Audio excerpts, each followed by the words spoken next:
ندیم سرور کے ملک سے باہر جانے کا سب سے زیادہ فائدہ آپ کو ہوا یا اس ایئر لائن کو ہوا جس سے وہ باہر گئے؟ نہیں دیکھیں، ندیم سرور صاحب تو آج بھی ہمارے دلوں میں زندہ ہیں، اور وہ ظاہر ہے اپنی فیملی کے ساتھ وہاں شفٹ ہوئے ہیں، لیکن وہاں پہ بھی وہ وہی ذکر مولا کا کر رہے ہیں، اور یہاں بھی ہیں وہ. اب تو سوشل میڈیا ہے. آپ ندیم سرور سے انسپریشن رکھتے ہیں، استاد ہیں یا کیا ہے، یا کوئی لگتے ہیں کہ دیکھیں ایک پروفیشنل جیلسی ہوتی ہے فرحان بھائی، ایک ہوتی ہے فیلڈ میں ایک پروفیشنل جیلسی، اس کو کہتے ہیں جو میں اس سے اچھا پڑھوں، کوشش کروں میں اس سے اچھی چیز کروں. یہ چیز آپ کے اندر ہے؟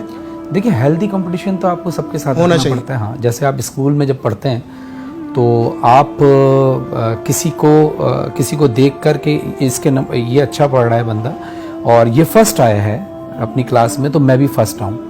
میں یہاں ایک شعر کہوں گا کہ تمنا سر بلندی کی مجھے بھی تنگ کرتی ہے، تمنا سر بلندی کی مجھے بھی تمنا سر بلندی کی مجھے بھی تنگ کرتی ہے، مگر میں دوسروں کو روند کے اونچا نہیں ہوتا. کیا اچھی بات. تو ہیلدی کمپٹیشن ہونا چاہیے کسی کو بھی دیکھ کے، چاہے وہ آپ کے سینئرز ہوں. اگر وہ اچھا کام کر رہے ہیں تو آپ کو انسپریشن ان سے لینی چاہیے، آپ کو سیکھنا چاہیے کہ وہ کیسے سیکھ رہے ہیں. تو ایسے ہی ہم نے تو بہت سارے لوگوں سے سیکھا، جس میں سے علی ضیاء رضوی صاحب جو امریکہ میں مقیم ہیں، وہ موسٹ سینئر نوحہ خان ہیں، اور ناصر زیدی صاحب مرحوم، ان سے بہت کچھ ان کے پڑھنے سے، یعنی ان سب کے پڑھنے سے ہم نے سیکھا. ندیم سرور صاحب ہو گئے، اسد آغا صاحب ہو گئے، ساجد جعفری صاحب ہو گئے، یہ بہت سینئر نوحہ خان ہیں ہمارے. حسن صادق صاحب ہیں. تو انہوں نے کبھی ایسا نہیں ہے کہ بیٹھ کے باقاعدہ کوئی پراپر کلاس ہوئی ہو، یا جس طرح سے کہتے ہیں نا وہ گنڈا باندھ شاگرد، گنڈا باندھ وہ کلاکند دے رہے ہیں، ہار بنا رہے ہیں، ایسا کچھ بھی نہیں ہوا کسی کے ساتھ بھی.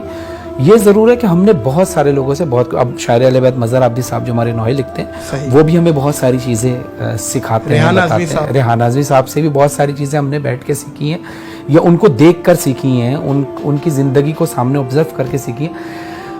اس طرح سے انسپریشنز بہت سارے لوگوں سے لی ہیں اور آج بھی لے رہے ہیں. اور یہ نہیں کہ صرف بڑوں سے لیے، کوئی چھوٹا بھی کوئی ایسا عمل کر رہا ہوتا ہے جس کو دیکھ کر ہم بہت کچھ سیکھ سکتے ہیں. اصل میں برا نہیں مانیے گا، ایک تاثر ہے، ایک عوام کا تاثر ہے. کچھ ویڈیوز ہم تک پہنچی ہیں تو یہ سوال بنتا ہے کہ لوگوں کا ایک تاثر ہے کہ آپ شاید کانفلکٹ ہے بیچ میں، اور یہ جو کہ نہیں ہے. آپ کے ندیم سرور صاحب سے جو کہ نہیں ہے، آپ نے یہ کلیئر کر دیا، تو اس وجہ سے یہ سوال بنا تھا. ادروائز نہیں، وہ بہت سینئر نوحہ خان ہیں اور ہم ان کی رسپیکٹ کرتے ہیں اور کرتے رہیں گے، اور کرنی بھی چاہیے، کیونکہ انہوں نے جتنی زندگی کا ایک کافی حصہ جو ہے وہ اس مولا کے ذکر میں وقف کیا ہے. تو میری تو اتنی عمر بھی نہیں ہے جتنا ان کا تجربہ ہے.